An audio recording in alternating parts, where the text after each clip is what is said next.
Bismillahirrahmanirrahim. Assalamualaikum warahmatullahi wabarakatuh.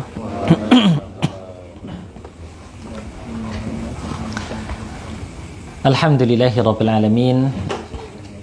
Wa bihi nasta'inu ala umuri dunya waddin. Wa asyhadu an la ilaha illallah wahdahu la syarika lah wa asyhadu anna Muhammadan abduhu wa rasuluh.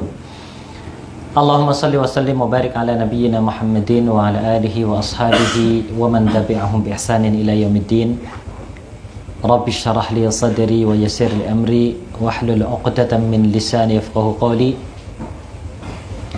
Allahumma 'allimna ma yanfa'una wanfa'na bima 'allamtana wa zidna ilma ya rabbal alamin wa ba'du.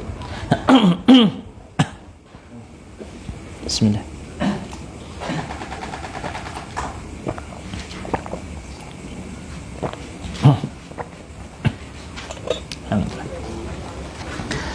Teman-teman semua rahimani wa rahmakumullah. Alhamdulillah Allah Subhanahu wa taala pada malam hari ini kumpulkan kita semuanya di tempat ini ya. Ini merupakan suatu karunia dan nikmat yang besar bagi kita ya. Di mana ya, berkumpulnya kita pada malam hari ini dalam keadaan muslim, mukmin, diberikan nikmat kesehatan, kekuatan, kesempatan, kemampuan ya, dalam rangka untuk hadir mempererat ukhuwah Islamiyah, dalam rangka hadir untuk ya mempelajari ilmu syar'i. Ya. Maka marilah kita memperbanyak rasa syukur kita, alhamdulillah, karena tidak semua orang itu diberikan nikmat yang begitu besar seperti ini. Sebagus-bagus nikmat teman-teman semua rahimani wa rahmakumullah, itu adalah nikmatul Islam wal iman. Nikmat bisa bertafaquh fiddin ya. Karena apa? Karena ini merupakan tanda kebaikan seorang ya hamba. Sebagaimana yang Allah Ta'ala tegaskan ya, sebagaimana yang Rasulullah sallallahu alaihi wasallam tegaskan, bahwasanya Nabi kita sallallahu alaihi wasallam bersabda, Innallaha yu'ti dunya man yuhib wa man la yuhib. Sesungguhnya Allah Ta'ala memberikan bagian harta dunia kepada yang dicintai maupun tidak dicintai. Artinya semua orang itu mendapatkan harta dunia, entah itu orang taat ataupun orang yang suka maksiat, entah itu orang mukmin ataupun orang kafir ya. Semuanya mendapatkan bagian harta dunia. Jadi itu bukan suatu hal yang istimewa, itu suatu hal yang biasa saja ya. Karena semuanya mendapatkannya. Kemudian kata Nabi SAW, wala yu'til imana illa man yuhib. Dan Allah Ta'ala tidak memberikan nikmat iman kecuali kepada hamba-hambanya yang dicintainya. Ini menunjukkan bahwasanya nikmat iman adalah nikmat yang sangat berharga, yang hanya Allah Ta'ala berikan kepada orang-orang yang dicintainya. Maka ya, dijadikannya kita semuanya sebagai orang-orang yang beriman kepada Allah Subhanahu wa taala, ini adalah karunia yang besar dari Allah Subhanahu wa taala. Kemudian Allah Ta'ala mudahkan kita semuanya untuk mempelajari sunnah-sunnah nabinya. Ini juga merupakan nikmat yang besar dari Allah Subhanahu wa taala. Sebagaimana yang Nabi kita tegaskan, Nabi sallallahu alaihi wasallam bersabda, "Man yuridillahu bihi khairan yufaqihu fid din." Barang siapa yang dikehendaki kebaikan oleh Allah Subhanahu wa taala untuk mendapatkan kebaikan, maka Allah Ta'ala akan pahamkan dia dalam urusan agama. Ini menunjukkan bahwasanya tanda kebaikan seorang hamba dari Allah Subhanahu wa taala adalah dibukakan baginya jalan-jalan untuk menuntut ilmu syar'i, dimudahkan baginya untuk memahami ilmu syar'i. Maka ini ya, hadirnya kita pada malam hari ini, dimudahkannya kita untuk melangkah ke majelis ilmu pada malam hari ini adalah karunia yang besar dari Allah Subhanahu wa taala. Tidak lain hadirnya kita ya di tempat ini melainkan karena taufik dan rahmat Allah Subhanahu wa taala. Tidak lain hadirnya kita di tempat ini pada malam hari ini melainkan karena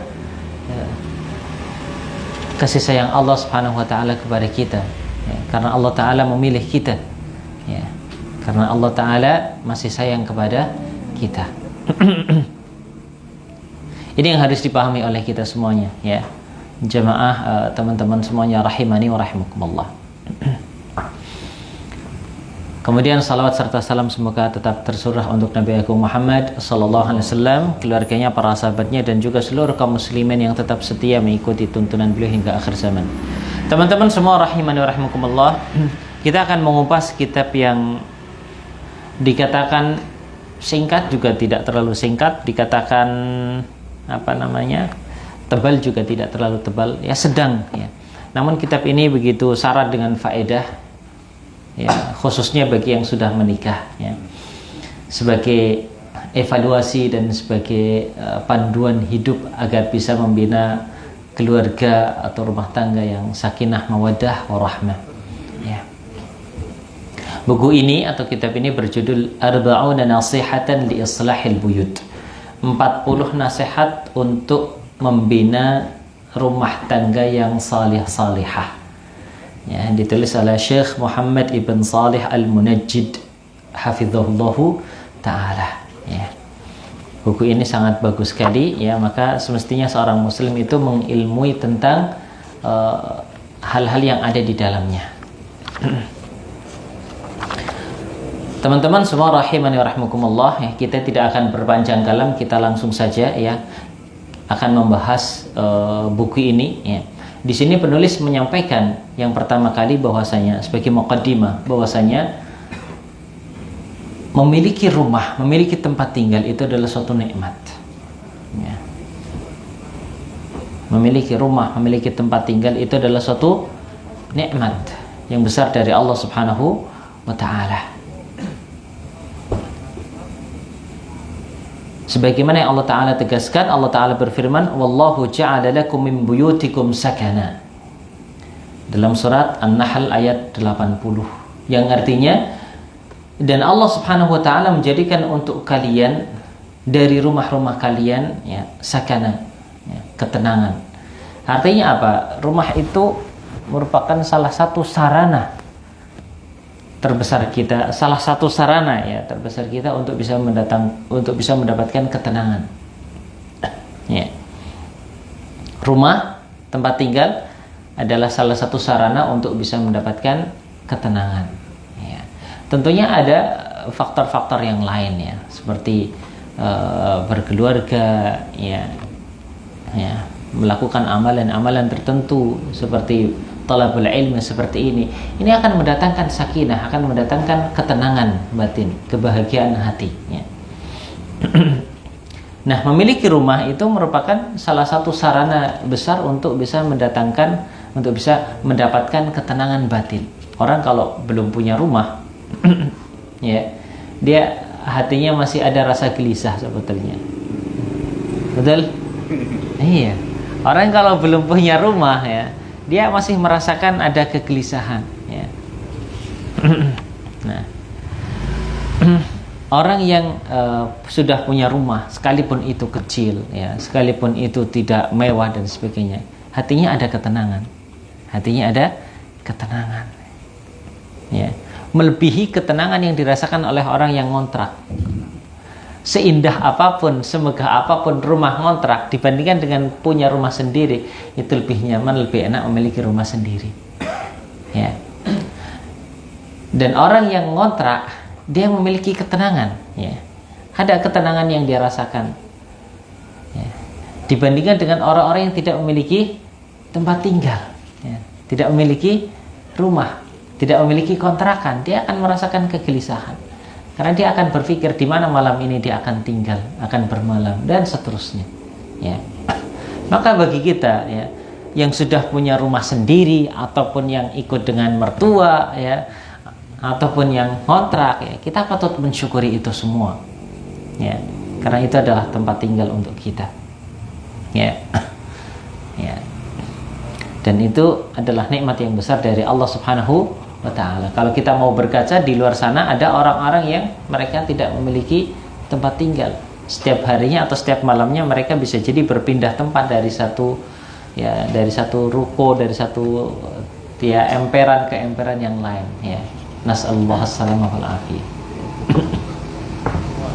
Ya. Oleh karena itu Al-Imam Ibnu Katsir beliau mengatakan yadhkurullah tabaraka wa ta'ala tamama ni'amihi 'ala 'abidihi bima ja'ala lahum minal buyuti allati hiya sakanun lahum ya'wuna ilaiha wa yastatiruna wa yantafi'una biha sa'ira wujudil intifa'. Allah Subhanahu wa taala menyebutkan ya, di antara kesempurnaan nikmatnya kepada para hambanya, yaitu Allah taala jadikan rumah itu sebagai sakanun lahum ya, sebagai ya ketenangan untuk mereka.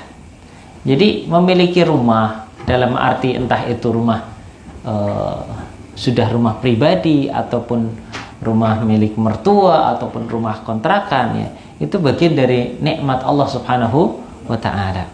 Ya. Itu bagian dari nikmat Allah Subhanahu wa taala. Ya'wuna ilaiha. Ya, kita bisa tinggal bermalam ya, berteduh ya. Kalau panas enggak kepanasan, kalau hujan enggak kehujanan ya. Dan kita bisa menutup aurat kita, kita punya privasi ya di rumah kita, dan kita bisa melakukan ya banyak hal di rumah kita ya. Kita bisa mengambil manfaat dari adanya rumah bagi kita. Nah, yang jadi pertanyaan bagi kita adalah rumah itu bagi kita fungsinya untuk apa? Seorang muslim ya, mindsetnya itu harus berpikir ya, dimanapun dia berada dia harus mendapatkan pahala. Itu mindset seorang muslim. Dimanapun berada dia harus mendapatkan pahala. Terlebih lagi di dalam rumahnya, yang mana rumah itu merupakan tempat di mana kita banyak menghabiskan waktu ya. Kita ya pagi ya di rumah makan ya, minum, bertemu dengan keluarga kita, bercengkrama dengan keluarga kita, mendidik anak kita, keluarga kita, istri kita, mengarahkan mereka ya ke kamar mandi dan sebagainya. Kemudian setelah itu kita berangkat kerja, pulang kerja mungkin sore, setelah itu bertemu dengan keluarga dan sebagainya, kita tidur ya, dan begitu. Maka kalau kita hitung sebetulnya waktu kita di rumah itu lebih banyak ya daripada di luar. Nah, rumah kita itu bagi kita sebagai apa? Apakah hanya sebagai tempat istirahat saja ya, atau ya hal-hal lainnya? Nah, seorang muslim ya ketika ya berpikir tentang rumah, dia tidak menjadikan rumah yang dia miliki hanya sebagai tempat tidur saja, tidak sebagai tempat makan minum saja, tidak sebagai tempat untuk ya mohon maaf melakukan suami istri saja, bukan hanya sekedar itu saja, tapi ya bagaimana menjadikan rumah itu sebagai tempat yang bisa mendatangkan pahala, mendatangkan keberkahan, mendatangkan keridhaan, rahmat dari Allah Subhanahu wa taala. Nah, ini poin penting yang harus kita pahami. Nikmat itu rumah itu adalah suatu nikmat dari Allah Subhanahu wa taala, dan hendaknya kita ya menjadikan rumah kita sebagai sarana untuk bisa mendatangkan keberkahan, rahmat ya, pahala dari Allah Subhanahu wa taala. Kalau rumah tidak dikelola dengan baik ya, maka bisa jadi apa? Rumah itu menjadi tempat setan, rumah itu tidak mendatangkan kenyamanan, ketenangan, rumah itu tidak mendatangkan keridhaan Allah, justru malah yang ada apa? Pahala, dosa, maksiat, kemurkaan Allah, bisa seperti itu. Kenapa? Karena tidak dikelola dengan baik dan benar sesuai dengan tuntunan Islam. Maka itu bahaya. Maka harapannya dengan kita mempelajari buku yang kecil ini, kita bisa memahami tentang bagaimana sih mengelola rumah kita, rumah tangga kita, keluarga kita dengan baik, sehingga rumah kita, tempat tinggal kita, keluarga kita menjadi tempat tinggal, menjadi keluarga yang sakinah, mawaddah, warahmah ya, diridhoi oleh Allah, diberkahi oleh Allah, disayang oleh Allah ya, penuh dengan kebaikan. Harapannya seperti itu, ya. Nah, ini poin yang ingin kita gapai, ingin kita capai melalui pembelajaran kitab ini. Nah,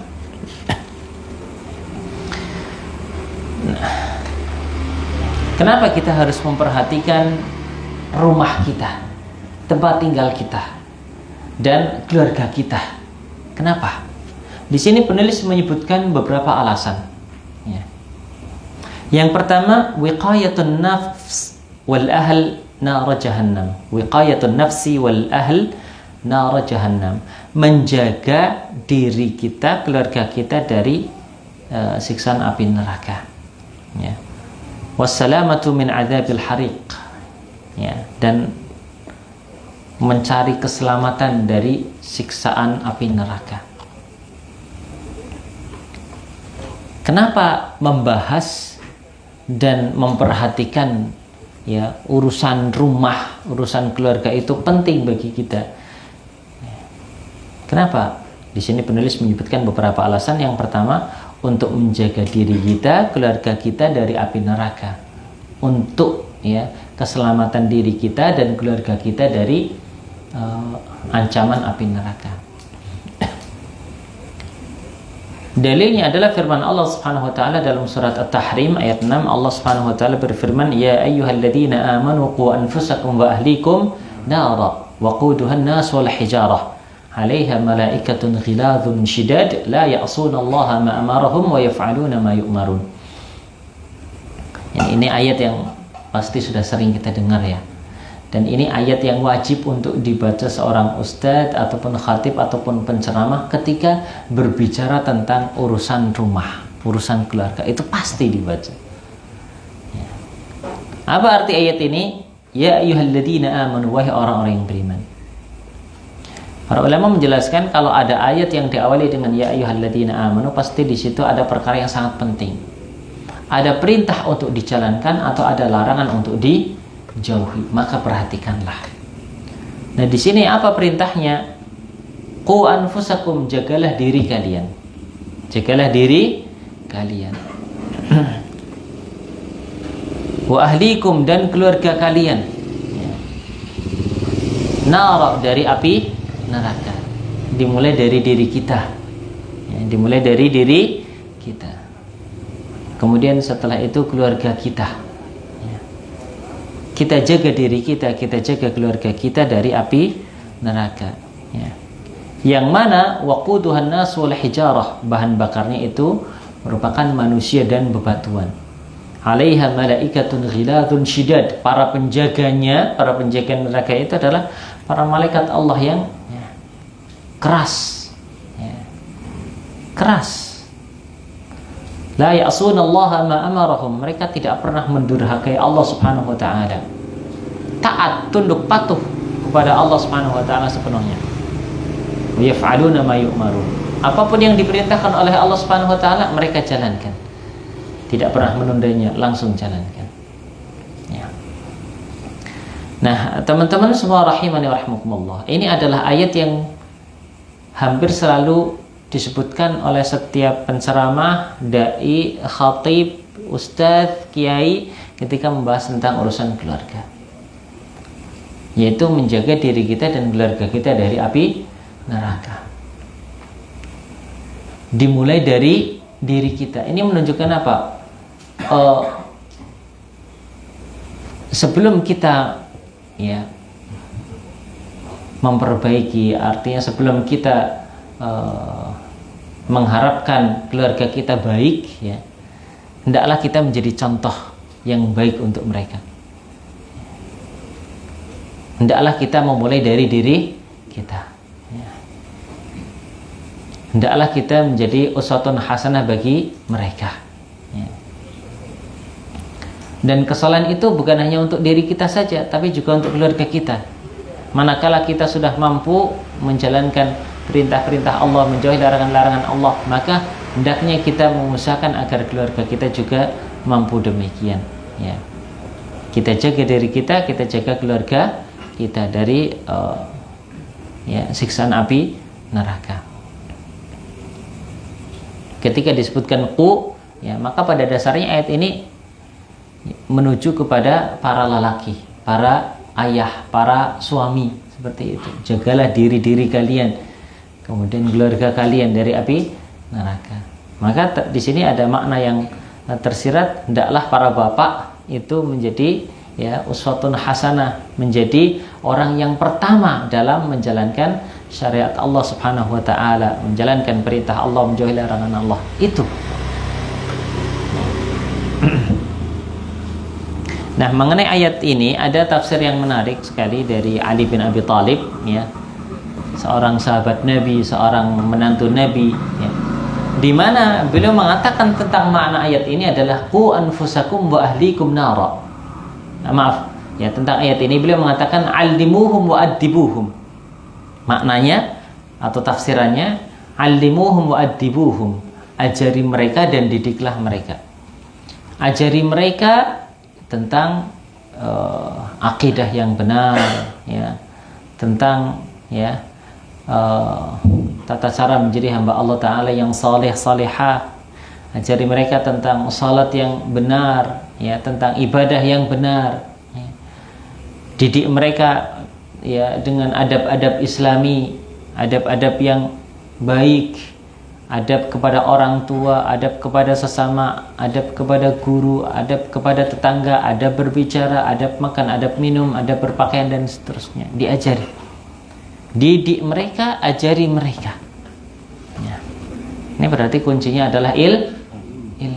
Jadi qu anfusakum wa ahlikum nara, kunci pertamanya adalah ilmu.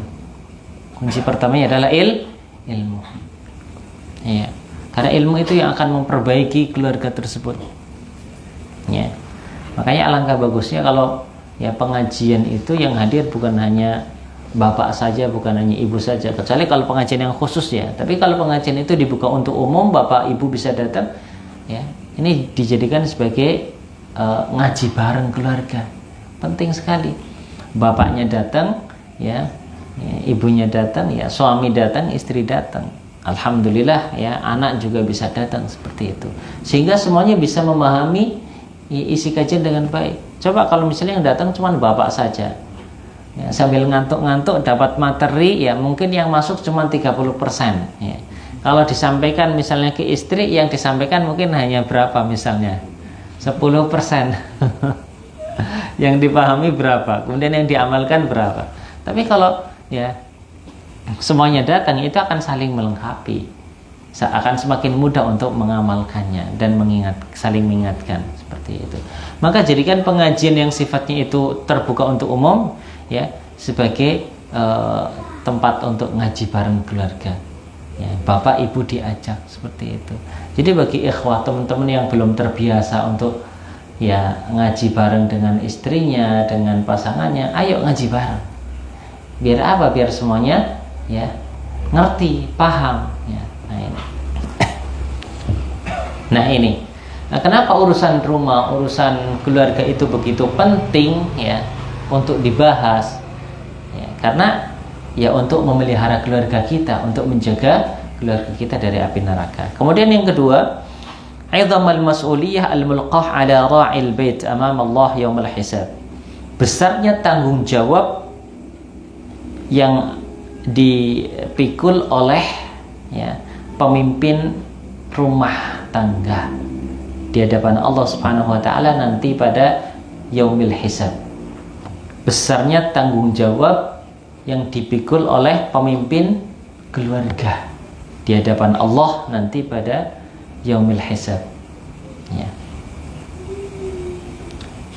Kita selama ini mendengar ya bahwasanya Nabi SAW mengatakan lan tazula qadama 'abdin yaumil qiyamati hatta yus'al an arba'in an khamsin, begitu. Tidak akan bergeser kaki seorang hamba pada hari kiamat kelak sampai ditanya tentang 4 perkara. Dalam riwayat yang lain 5 perkara, begitu. Itu kita paham, ya.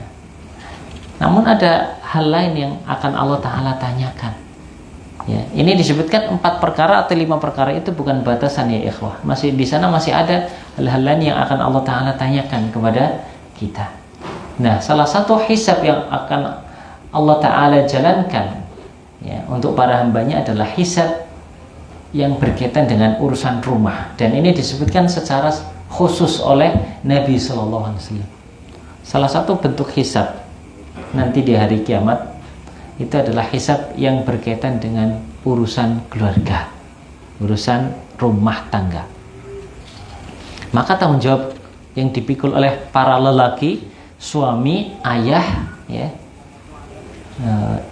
itu betul-betul ya luar biasa, ya, besar, ya, bukan main-main.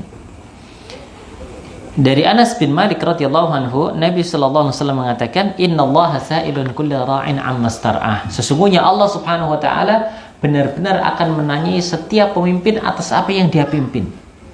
Ini Allah Subhanahu wa taala akan menghisab, akan menanyakan kepada setiap pemimpin, ya, mengenai apa yang sudah dia pimpin. Ahafidza dzalika am dhayya? Apakah si pemimpin ini menjalankan tugasnya, fungsinya, kewajibannya, ataukah tidak? Ya. Setiap pemimpin dalam apapun, mau jadi kepala RT, RW, desa, ya, atau dia misalnya punya karyawan di suatu perusahaan dia dan sebagainya. Pokoknya dia punya bawahan-bawahan, ya, dia punya tanggung jawab di situ. Maka dia akan dimintai pertanggungjawaban oleh Allah Subhanahu wa taala. Ahafidza dzalika am dhayya? Apakah dia menjalankan tugasnya, fungsinya, kewajibannya dengan baik ataukah menyia-nyiakannya? Lalu kata Nabi sallallahu alaihi wasallam, hatta yus'ala ar-rajulu an ahli baitihi, sampai benar-benar seorang laki-laki, seorang pemimpin keluarga, seorang suami, seorang ayah itu akan dimintai pertanggungjawaban oleh Allah Subhanahu wa taala an ahli baitihi, tentang anggota keluarganya. Seorang suami akan dimintai pertanggungjawaban tentang, ya, istrinya, anaknya, ya. Seorang ayah dimintai pertanggungjawaban tentang, ya, orang-orang yang ada dalam tanggung jawabnya, ya, istrinya, anak-anaknya, dan seterusnya. Itu akan ada hisabnya, dan ini disebutkan secara khusus oleh Nabi sallallahu alaihi wasallam, hatta yus'ala ar-rajulu an ahli baitihi, sampai benar-benar seorang pemimpin keluarga nanti itu akan dihisab oleh Allah Subhanahu wa taala tentang anggota keluarganya. Ini menunjukkan tanggung jawab sebagai seorang suami, seorang ayah itu betul-betul besar. Nanti akan ada hisabnya di hadapan Allah Subhanahu wa taala pada yaumil hisab kelak. Maka, ya, ikhwah semuanya, teman-teman semuanya rahimani wa rahmakumullah, ya, urusan tentang rumah, urusan tentang keluarga itu adalah perkara yang besar, dan sesungguhnya masyarakat itu akan menjadi masyarakat yang baik, ya, itu dimulai dari keluarga. Keluarga itu seperti batu, maaf ya, bata begitu, ya, batu bata, ya, yang menyusun rumah, ya, yang menyusun rumah, ya. Ibaratnya begini, kalaulah, ya, kita menghendaki suatu negara, ya, suatu desa itu baik, salih salihah, ya, mereka bertakwa kepada Allah Subhanahu wa taala, maka itu harus dimulai dari keluarga. Kalau keluarga baik, ya, masing-masing keluarga baik, maka akan terbentuk masyarakat yang salih salihah, bertakwa kepada Allah Subhanahu wa taala. Ya. Rumahnya akan bagus, kokoh, ya. Tapi coba bayangkan kalau, ya, unsur misalnya batu batanya rapuh, ya, kemudian tiangnya nggak karuan, ya, udah, ya, bukan dari bahan yang bagus, itu akan mudah sekali untuk roboh. Ya.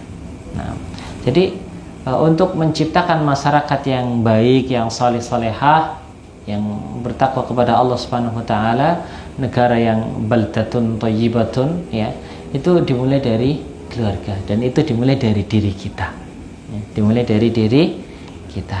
Nah, kemudian selanjutnya teman-teman semua rahimani wa rahmakumullah, poin ketiga, annahul makan li hifdhin nafs was salamah min asy-syurur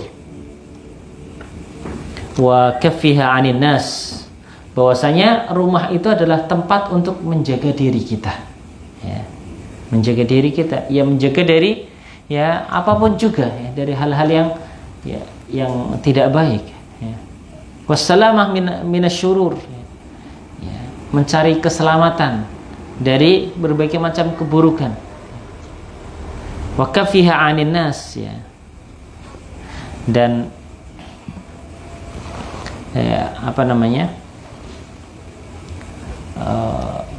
menjaga diri dari keburukan manusia, ya. Dan berlindung diri dari keburukan manusia, ya. Dan menahan diri dari manusia, ya. Wa huwal malja' asy-syar'i 'indal fitnah, dan rumah itu adalah tempat bersandar, tempat tinggal, ya, yang syar'i, yang ditekankan, yang dianjurkan untuk terhindar dari fitnah. Jadi kalau kita ingin jauh dari fitnah, ya, hendaklah kita banyak di rumah, ya. Nah, ini rumah adalah tempat untuk menjaga diri kita, menjaga keselamatan kita, menjaga kehormatan kita, menjaga berbagai macam hal, ya. Kita kalau di rumah, ya, itu jiwa kita, keselamatan kita itu lebih terjamin, ya. Kesehatan kita lebih terjamin, betul nggak? Kalau orang keluar, ya, itu resikonya banyak, mudah, ya, resiko untuk sakit, resiko untuk kecelakaan, resiko untuk, ya, fitnah, ya. Fitnah itu banyak, fitnah syubhat, fitnah syahwat di luar sana itu banyak sekali, kan seperti itu. Makanya Nabi SAW mengatakan dalam suatu hadis yang sahih, innamas sa'idu laman junnibal fitan, innamas sa'idu laman junnibal fitan, innamas sa'idu laman junnibal fitan. Sesungguhnya orang yang berbahagia itu adalah orang yang dijauhkan dari fitnah. Orang yang bahagia sejatinya adalah orang yang jauh dari fitnah, jauh dari godaan, jauh dari huru-hara, seperti itu. Kalau dulu, ya, kalau orang di rumah, ya, betul-betul aman, ya. Aman dirinya, jiwanya, ya, pandangannya, anggota tubuhnya dari hal-hal yang haram, aman, selamat. Kalau sekarang belum tentu, karena ada HP juga, ya. Bisa juga, ya, bisa jadi orang di rumah, betah di rumah, ya, tapi pikirannya kemana-mana, otaknya kemana-mana, ya. Seperti itu, ya. Maka harus lebih ekstra kalau di zaman sekarang, ya. Seperti itu. Namun secara asal, orang kalau di rumah itu akan lebih terhindar dari berbagai macam keburukan. Semakin sering orang keluar rumah, maka semakin semakin banyak resiko yang bisa menimpanya. Resiko sakit, resiko musibah, resiko, ya, terkena fitnah, syubhat, syahwat, dan sebagainya. Karena godaan di luar sana itu begitu besar sekali.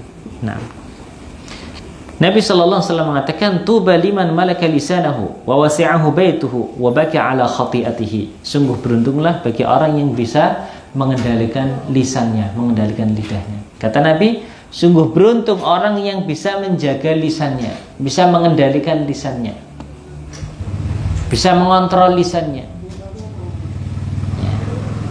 Wa wasi'ahu baituhu, dan, ya, rumahnya itu nyaman untuk dirinya, membuat dia betah berlama-lama di rumahnya, ya. Seperti itu. Bukan karena ada wifi, bukan. Tapi karena, ya, di rumah itu jauh dari huru-hara, jauh dari fitnah, begitu. Dia di rumah, ya, lebih terhindar dari dosa dan maksiat. Pada asalnya seperti itu, ya. Pada asalnya seperti itu, ya. Wa baka ala khati'atihi, dan beruntunglah bagi orang yang dia itu mudah untuk menangis atas kesalahan-kesalahannya, dosa-dosanya, ya. Ya. Jadi merupakan hal yang baik ya, manakala seorang itu bisa mengendalikan lisannya, manakala rumahnya itu membuat dia itu betah, nyaman, enjoy ya. Ya. Enjoy bersama keluarga, nyaman bersama keluarga, akrab bersama keluarga ya. Kemudian dan suatu kebaikan pula ya, dia mudah untuk menangisi kesalahan-kesalahannya, mengingat-ingat kesalahannya, seperti itu. Sudahkah kita miliki itu semua? Ya, ini merupakan hal-hal yang baik ya. Hal-hal yang baik. Tuba kata Nabi sallallahu alaihi wasallam. Ya. Dan disebutkan salah satu makna tuba itu adalah pohon di surga. Ya. Tuba, sungguh beruntunglah itu bagi orang yang bisa mengendalikan lidahnya. Jadi suatu kebaikan yang besar, orang bisa mengendalikan lidahnya ya. Rumahnya membuatnya nyaman, enjoy, tenang, jauh dari dosa dan maksiat, lebih dekat kepada Allah Subhanahu wa taala ya. Kemudian dia mudah menangis atas kesalahan dan dosanya. Nah, pertanyaannya, sudahkah kita enjoy, nyaman, betah dengan rumah kita, nyaman dengan keluarga kita, mudah bercengkrama dengan keluarga kita, guyub rukun dengan keluarga kita? Nah, seperti itu. Ini tanda kebaikan muslim. Nah. Kemudian Nabi SAW juga bersabda, salamatul rajul minal fitnah an yalzama baitahu. Keselamatan seseorang dari fitnah, entah itu fitnah syubhat, fitnah syahwat, huru-hara di luar sana ya. Huru-hara maksudnya apa? Di luar sana itu hiruk pikuk dunia dan dengan berbagai macam hal itu banyak sekali ya. Huru-hara tentang perpolitikan, huru-hara tentang persepak bolaan dan sebagainya ya. Ya, fitnah syubhat, fitnah syahwat ya. Kalau seorang ingin selamat ya, ingin selamat agamanya, ingin bagus agamanya, an yalzama baitahu ya. Dia sering-sering atau banyak menghabiskan waktu di rumah. Nah, bahkan Imam Malik rahimahullah taala mengatakan ya, kurang lebih maknanya ya, apabila seorang ingin agamanya itu bagus, maka hendaklah dia itu tidak memperbanyak keluar dari rumah. Keluar itu ya untuk kebutuhan yang memang sangat-sangat dibutuhkan. Ya, misalnya kerja yang mengharuskan keluar di rumah, ya udah kerja. Ya, udah selesai kerja, udah pulang ke rumah, nggak keluyuran kemana-mana. Ini. Ya. Kalau keluar ya memang untuk keperluan, misalnya belanja yang memang sangat dibutuhkan. Ya. Kemudian keluar untuk mengaji, itu kan hal yang memang sangat dibutuhkan. Tapi kalau tidak ada kebutuhan yang penting sekali, tidak ada kebutuhan yang mendesak, kita nggak usah keluar. Mau istilahnya mau refreshing ya, cuci mata dan sebagainya, nggak usah ya ikhwan. Ini merusak hati ini ya, merusak ya, agama kita nanti. Kita sudah mengaji, agama kita sudah semakin bagus kok. Seperti itu, malah bisa ya merusak diri kita. Nah, keluar itu untuk refreshing itu perlu ya, dengan keluarga tentunya ya. Ya, mungkin sesekali makan di luar gitu. Itu ada hajat, ada kebutuhan, ada kemaslahatan di situ. Tapi yang jelas gitu ya. Kalau yang nggak jelas, nongkrong nggak jelas, nggak usah. Ya, nongkrong yang nggak jelas itu nggak usah. Saya teringat, saya mengenal seorang ustadz. Dia itu ya nggak mau ke mall. Nggak mau ke mall. Kenapa? Banyak aurat yang terbuka, banyak suara musik, banyak ini itu dan sebagainya.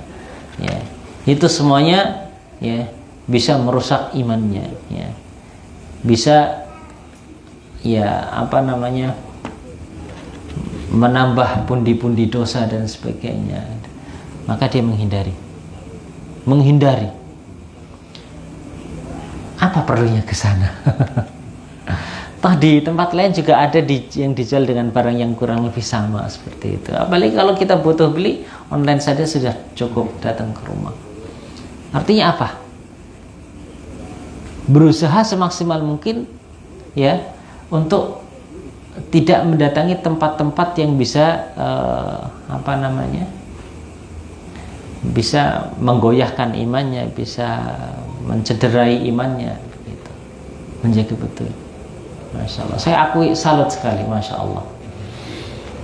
Bahkan saya masih ingat waktu itu, ya, kita masih mahasiswa, ya, beliau tidak mau, ya, kalau beli barang, ya, biasanya nitip. Lebih suka apa? Nitip. Jadi jarang keluar. Kalau keluar ya memang untuk keperluan yang memang harus. Nitip. Antum mau kemana? Ya, oh iya, tolong belikan ya. Ini. Dan sekali beli ya dalam jumlah banyak. Ya. Maka ini penting juga ya. Penting juga. Kalau kita ya misalnya misalnya kita beli stok mungkin makanan untuk 1 minggu, untuk sekian hari. Jadi setiap hari nggak perlu keluar rumah begitu ya. Untuk apa? Menghindari apa? Fitnah, menghindari huru-hara dan sebagainya. Orang ya kalau seperti itu maka agamanya akan lebih selamat. Agamanya akan lebih selamat. Ya, seperti itu. Makanya di sini Nabi sallallahu alaihi wasallam mengatakan salamatur rajul minal fitnah an yalzama baitahu. Keselamatan seorang ya muslim, hatinya selamat, imannya selamat ya, dari fitnah syubhat, fitnah syahwat, yaitu dengan cara dia ya an yalzama baitahu, tetap berada di dalam rumahnya, seperti itu, tidak keluar kecuali untuk hal-hal yang sangat urgent sekali. Nah, seperti itu. Nah, jadi kenapa pembahasan tentang rumah itu penting? Ya karena rumah itu merupakan tempat tinggal kita, sarana kita untuk menjaga diri kita, menjaga iman kita, menjaga ketakwaan kita, ya. Dan agar kita terhindar dari berbagai macam keburukan, ya. Karena ya kita hidup di akhir zaman yang mana kalau kita melangkahkan kaki keluar rumah baru berapa langkah saja, itu yang namanya fitnah, yang namanya penyimpangan itu ada. Betul nggak?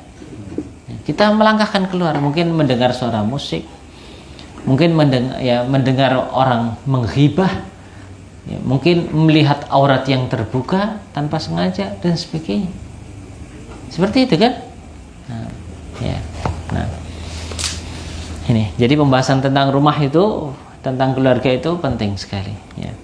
Kemudian selanjutnya, yang keempat, poin yang keempat, kenapa membahas tentang keluarga, tentang rumah? Itu penting sekali. Kata penulis, anna nasa yaqduna aktsara awqatihim fil ghalib dakhil buyutihim. Karena orang itu banyak menghabiskan waktu mereka pada umumnya itu di dalam rumahnya. Ya. Orang ya lebih banyak menghabiskan waktunya di dalam rumahnya. Ya. Kita kerja di luar berapa jam? 8 jam, 9 jam, 10 jam, setelah itu pulang. Sisanya di rumah. Ya kan? Sisanya di rumah. Ya, bagaimana kita mengelola rumah itu dengan baik? Nah, itu. Ya. Ya, itu ya, penting sekali. Wa khususan fil harri syadid, khususnya ketika cuaca sangat panas. Ya, maka orang akan lebih memilih untuk di rumah, ya. Wal bardi syadid, ketika cuaca sangat dingin sekali, maka orang akan memilih untuk di rumah, ya. Wal amtar, ketika turun hujan, orang juga akan memilih di rumah. Bahkan mungkin ketika waktunya kerja ini kok hujan, mungkin izin, ya, izin terlambat atau bahkan izin nggak masuk kerja, ya, karena cuaca yang ya tidak baik gitu. Wa awwalun nahar wa akhirahu, ya, di awal siang, di akhir siang, ya. Wa indal faragh minal amal wa dirasa, dan ketika selesai dari kerja, selesai dari kuliah, itu orang akan pulang ke rumah, menghabiskan waktunya di rumah, ya. Wala budda min sarfil awqat fi ta'at, oleh karena itu hendaknya mengisi sisa waktu itu, ya, tadi sudah digunakan untuk kerja, untuk kuliah dan sebagainya di luar, maka setelah itu hendaknya dipergunakan untuk apa? Fi ta'at, untuk ketaatan kepada Allah Subhanahu wa ta'ala. Wa illa satadhi'u fil muharramat. Kalau tidak, maka waktu-waktu tersebut yang tersisa itu akan ya terbuang-buang untuk hal-hal yang haram. Ya. Orang itu cuman ada dua pilihan, dua keadaan. Dia dalam keadaan ya taat, atau dia dalam keadaan zakir, yaitu mengingat Allah Subhanahu wa taala, atau dia dalam keadaan ghafil, lalai kepada Allah. Keadaan orang itu dua. Zakir atau ghafil, ya. Kalau seorang tidak ingat kepada Allah, tidak sedang ingat kepada Allah, maka dia sedang lalai. Dan orang kalau sedang lalai dari Allah Subhanahu wa taala, maka orang itu akan mudah untuk melakukan hal-hal yang dosa, maksiat dan negatif. Ya. Maka keadaan seorang itu hanya dua itu. Tinggal kita ya, ketika berlalu waktu atau ketika mengisi waktu kita yang mana?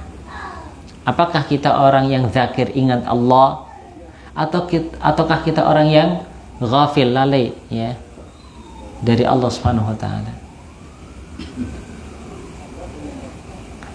Kalau ingat kepada Allah, maka lebih mudah untuk melakukan ketaatan ya.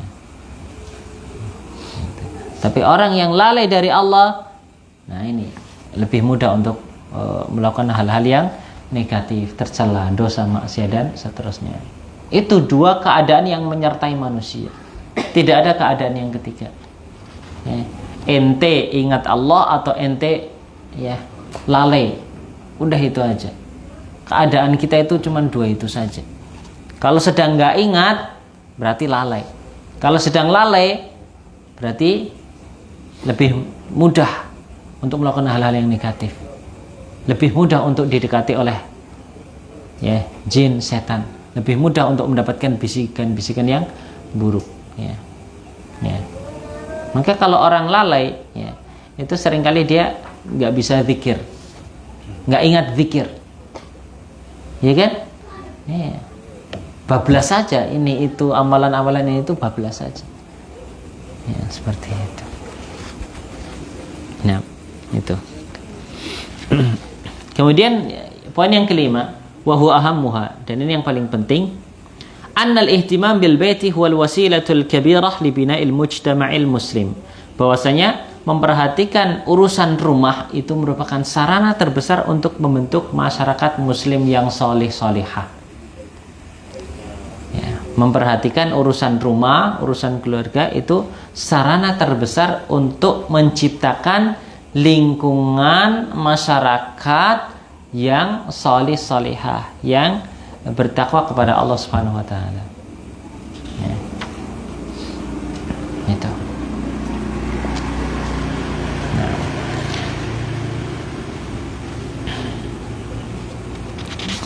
Fa innal mujtama'a yatakawwanu min buyut, karena masyarakat itu terdiri dari rumah-rumah, dari keluarga-keluarga. Ya. Ya, itu.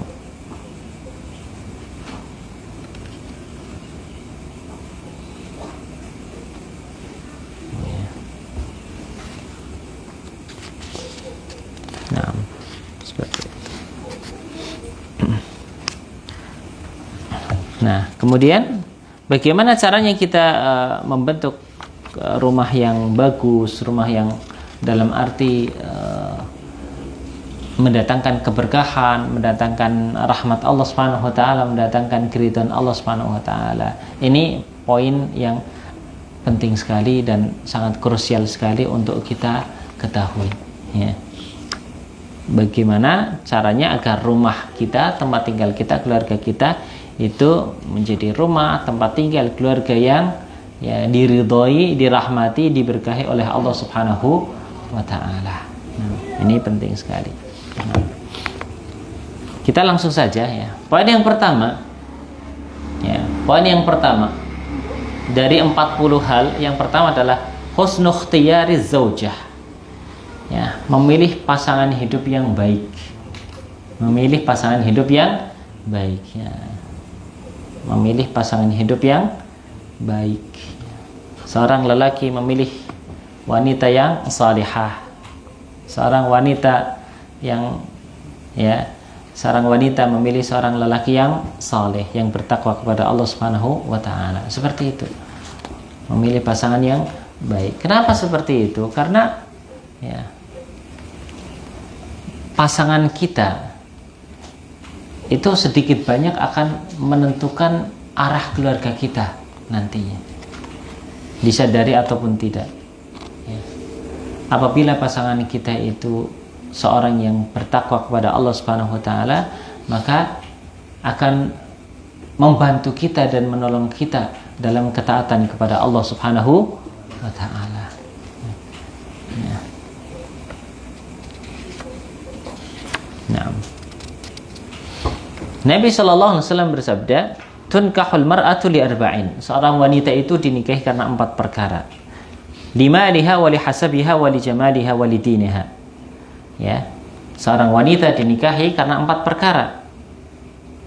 Pertama karena hartanya, ya, karena kaya misalnya, ya, ingin mendapatkan hartanya, wah bapaknya kaya, nah, mendekati, ya.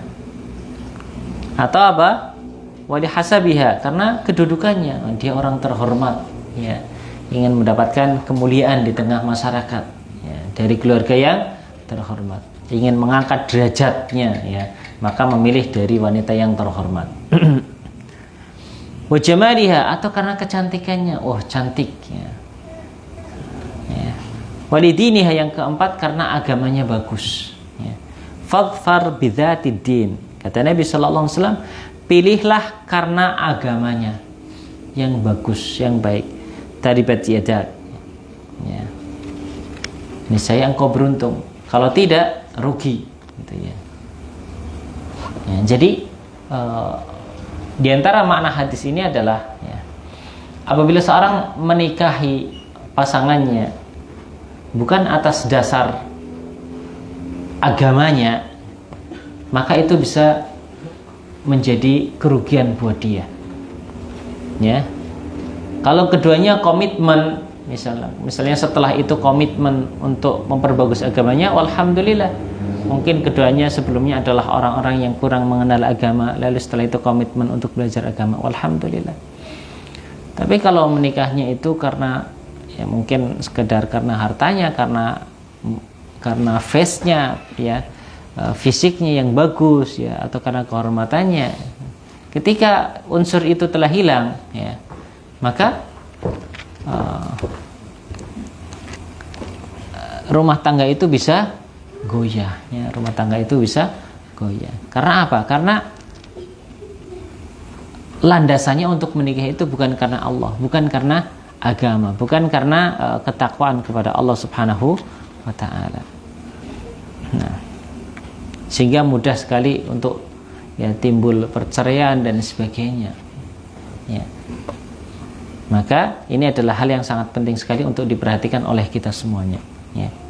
Orang kalau milih pasangan bukan karena agamanya, maka potensi untuk rugi itu besar sekali, ya.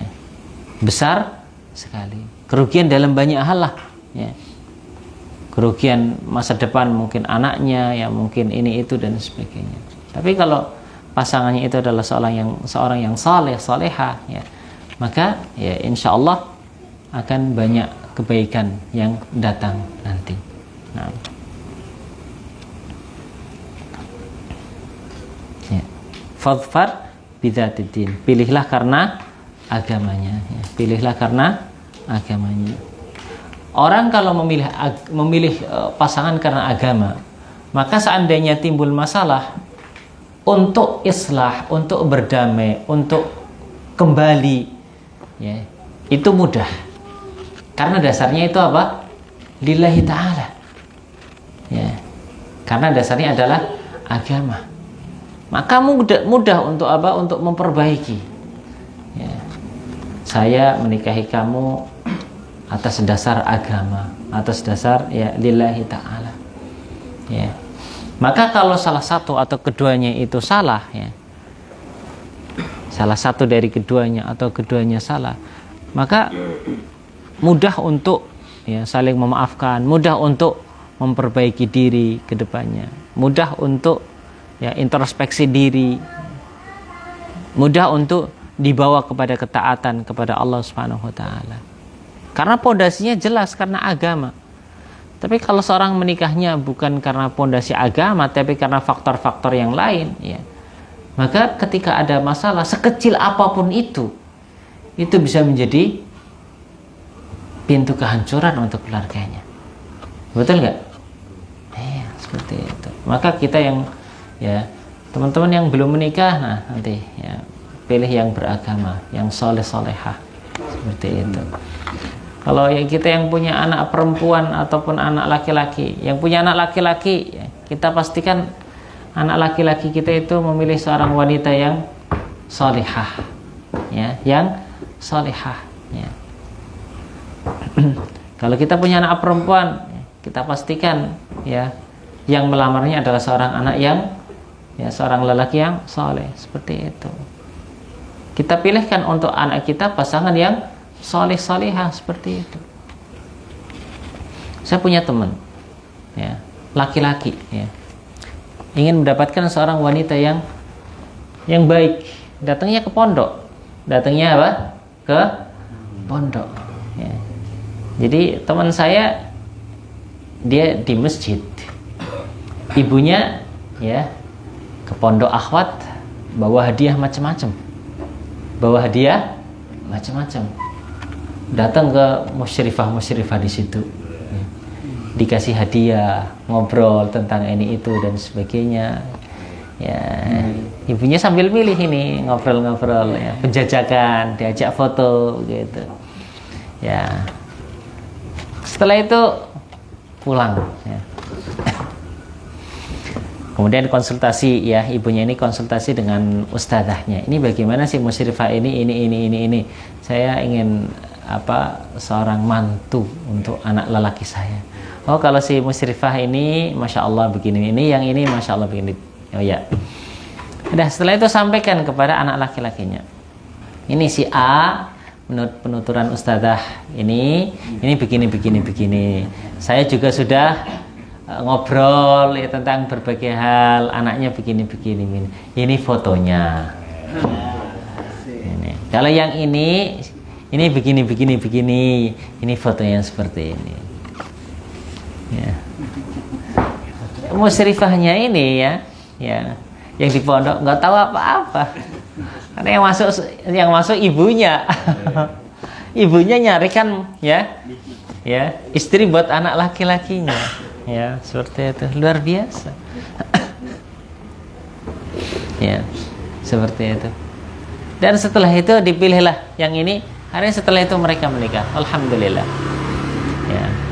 Ya, seorang ustadz yang cukup ternama, ya. Dan itu teman sekelas saya dulu di Lipia Jakarta. Nah, ya, gitu.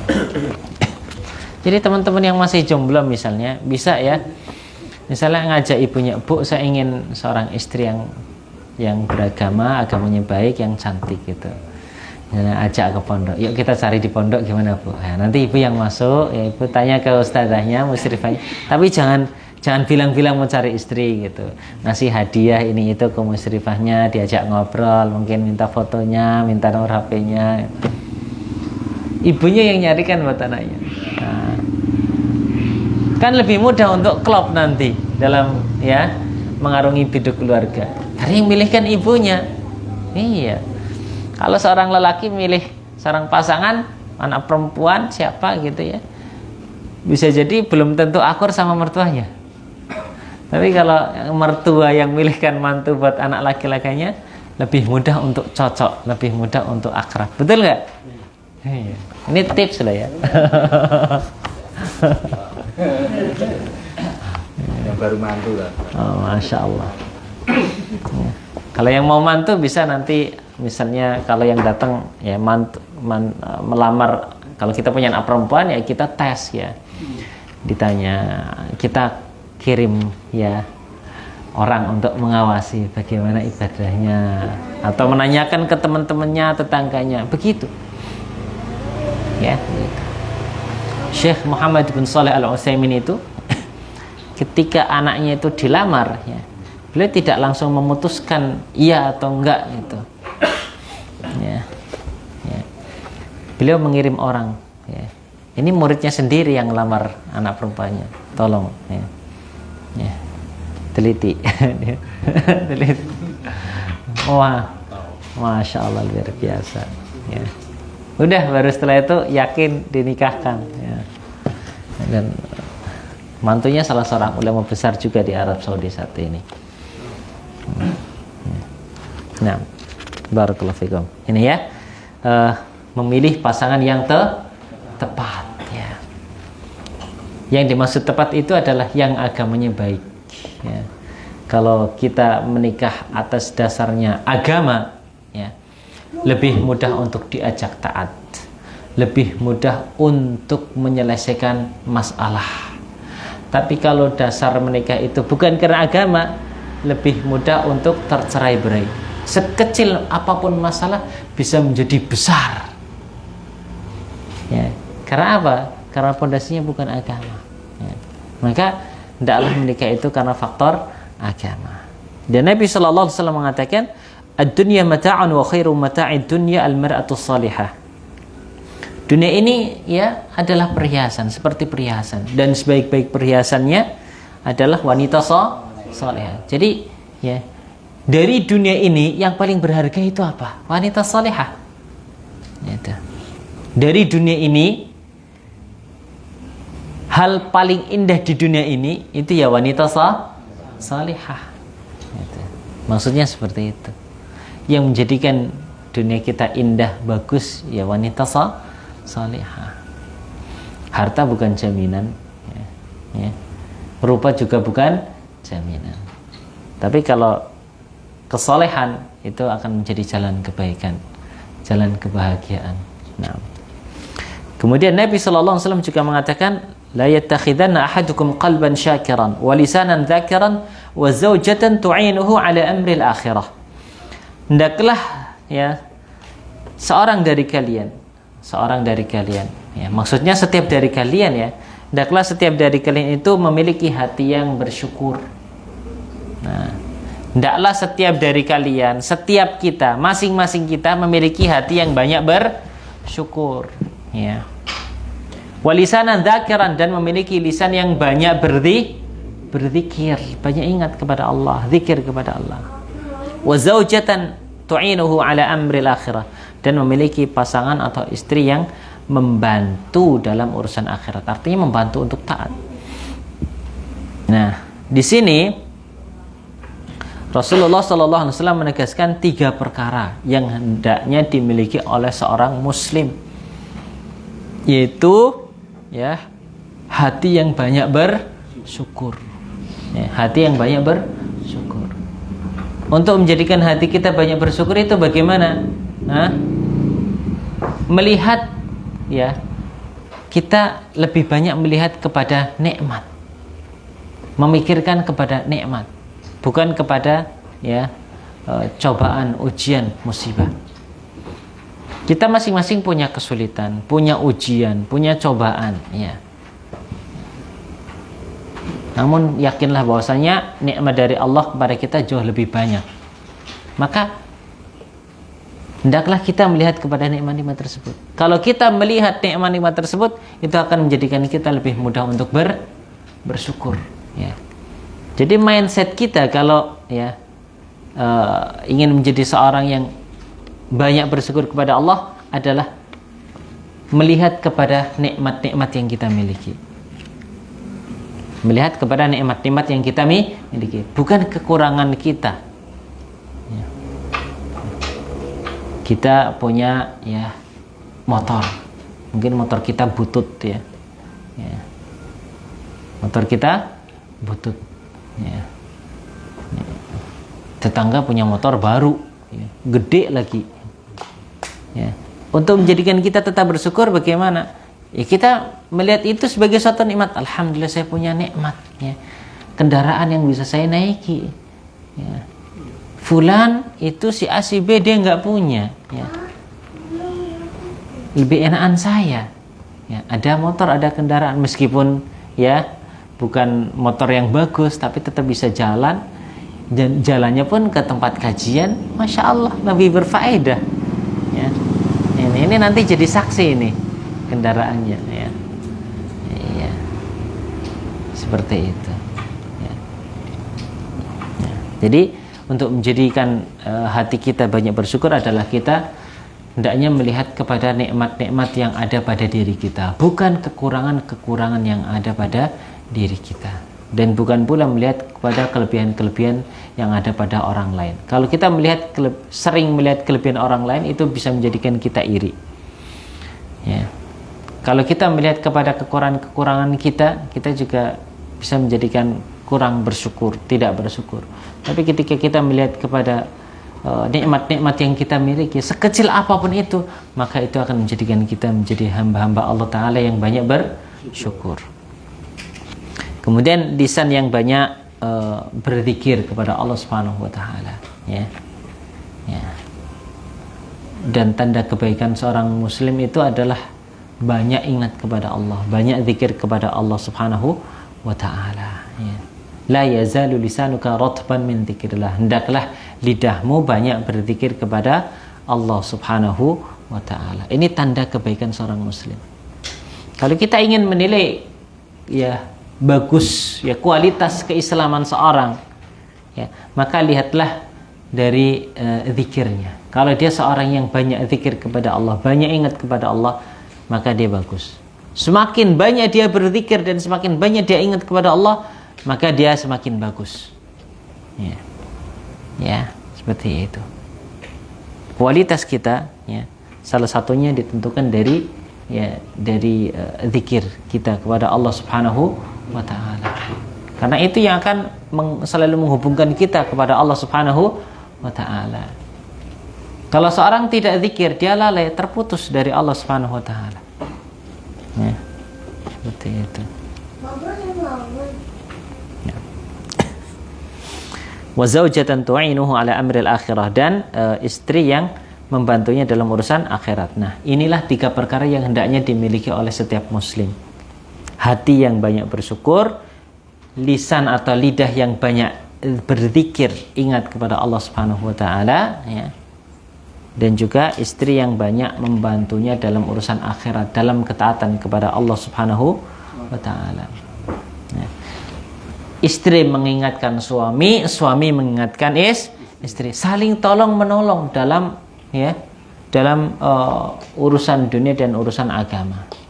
Dan Nabi Sallallahu Alaihi Wasallam itu seperti itu. Nanti kita kupas ya di pembahasan selanjutnya. Nabi itu kalau di rumah itu bantu-bantu istrinya. Kata Aisyah radhiyallahu taala anha, kana fi mihnati ahli. Nabi kalau di dalam rumah itu bantu-bantu istrinya. Ya, Nabi di dalam rumah bantu-bantu istri. Ya, itu. Kemudian ya, Nabi itu kalau bangun malam, ya, udah sholat tahajud nih, mau sholat witir, Nabi membangunkan Aisyah, qumi fa'utir ya Aisyah, bangunlah, kerjakanlah sholat witir. Dibangunkan istrinya, meskipun sekedar untuk mengerjakan sholat witir, meskipun ya membangunkannya hanya untuk sekedar sholat witir. Luar biasa. Dan orang kalau sudah sholat witir ini terhitung sudah mengerjakan sholat malam juga. Karena salat malam itu ya, salat tahajud ya, kemudian salat witir itu adalah salat malam. Ya. Jadi meskipun hanya mengerjakan salat witir, maka dia sudah dianggap sebagai orang yang mengerjakan salat malam. Ini Nabi Sallallahu Alaihi Wasallam membangunkan istrinya Aisyah, tolong menolong dalam urusan apa? Agama, dalam urusan ketaatan. Nah, seperti itu. Barakallahu fiikum. Jadi ya saling mengingatkan ya. Ada kajian, istri mengajak suami mengajak istri, ayo di sana ada pengajian gitu. Mungkin hafalan bareng, ayo istri setor sama suami setor sama istri gitu. Saya teringat nih sebuah kisah. Ya. Saya punya kenalan. Istrinya punya gelar. Ya. LCMA. Seorang istri, dosen. Suaminya nggak ada gelar. Ya, nggak ada gelar. Dia ingin suaminya menjadi baik juga, ya. Menjadi baik juga. Maka ya mempersyaratkan beberapa hal. Ya, mempersyaratkan beberapa hal. Ya, di antaranya mau ngaji, mau ini itu dan sebagainya. Iya mau. Ya, dan katanya penuturan ini, beliau, saya sangat mengenal beliau. Ya, sebelum melakukan suami istri ya setoran dulu, murojaah dulu, hafalan dulu. Mau nggak mau ya dia apa ya? Jadi termotivasi juga untuk hafalan. Ya. Dan saya membaca kisah juga di Timur Tengah, ya, ada seorang wanita, dia hafidhah, ya, dia hafidhah, memiliki qiraat, ya, ijazah qiraat, ya, banyak qiraat sab'ah, qiraat asyar. Ketika ya, dilamar oleh seorang lelaki biasa, tapi nampak kelihatan orang ini saleh, diterima. Ijazahnya disembunyikan, tidak ditampakkan. Ya, tidak ditampakkan. Ya. Ketika ditanya ya suaminya, kamu hafal Al-Quran enggak? Enggak gitu. Kalau kamu ya, sedikit saja hafalannya, oh ya sudah. Lalu istrinya mengatakan, bagaimana kalau kita hafal Quran? Ya gitu. Akhirnya ya suaminya ngapal Quran, istrinya sebetulnya sudah hafal lama gitu, tapi tidak pernah mengatakan pada suaminya, menjaga perasaan suaminya. Sampai suaminya selesai hafalan Al-Quran, selesai. Kemudian ya disarankan untuk mengambil sanad, selesai. Ya. Udah ya. Pada suatu hari dia membuka-buka lemari, mendapati istrinya itu memiliki ijazah sanad ini, sanad ini, sanad ini, luar biasa. Suaminya kaget. Suaminya kaget. Karena yang dikenal ya, dia wanita menurut penuturan ya, suaminya mengatakan menurut penuturan istrinya dia wanita yang biasa saja gitu. Ternyata untuk menjaga apa? Perasaan suaminya. Ya. Agar apa? Agar tidak minder.